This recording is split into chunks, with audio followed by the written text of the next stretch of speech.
Hello everyone, welcome to our YouTube channel Testing Gyan. In our today's video we are going to learn about class and objects. As we all know, Java is an object oriented programming language, and in OOPS class and objects is a very important concept to understand. So let us begin by taking an example.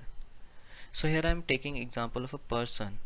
To represent a person in real world, I have to specify few of the properties such as name, age, gender, etc. I can define n number of properties to represent my person in a real world. Similarly, I can specify few of their behaviors, like what are their sleeping habits, what are their eating habits, like so. So if you take a look at a high level, person is just a name or it's just a template which is helping me to identify the type of attributes so that I can represent my person in a real world. Similarly, in Java, class is a blueprint or a template from which objects are created. That is, basically it helps me to define the objects so that I can represent my class in the real world. In other terms, class is a group of objects which share common properties.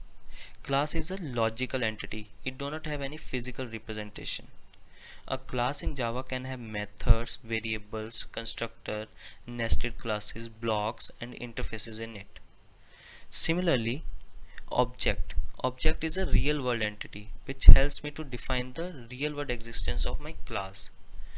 And how it is done? Object has a state and behavior. State of an object is represented by variables and behavior is represented by methods. And there's one more property in objects which is unique ID. Using this unique ID, JVM is able to identify object uniquely.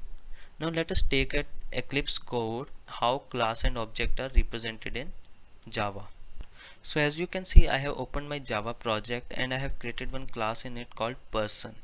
So person is a name, it's a blueprint, and looking at this blueprint I am getting an idea like what kind of attributes, what kind of behaviors, what kind of method I can specify within my class to represent my class in the real world. So I can like have a name of a person, right, string name, then I can have an age of a person, then I can even represent the gender of a person to define my person in the real world. Similarly, I can specify few of the behaviors such as public void eat. So using this method I can write some code in it to define the eating habits of a person, to find out the eating habit of a person. Similarly, I can write a method to find out the sleeping habit of a person, right? So this is how class and objects are basically represented in Java. So as I mentioned, object is having state, so state here is represented by the variables, and it is having behavior, and behavior is represented by the methods. And using this we are able to define our class in the real world. So this is all about class and objects. I hope you guys are able to understand.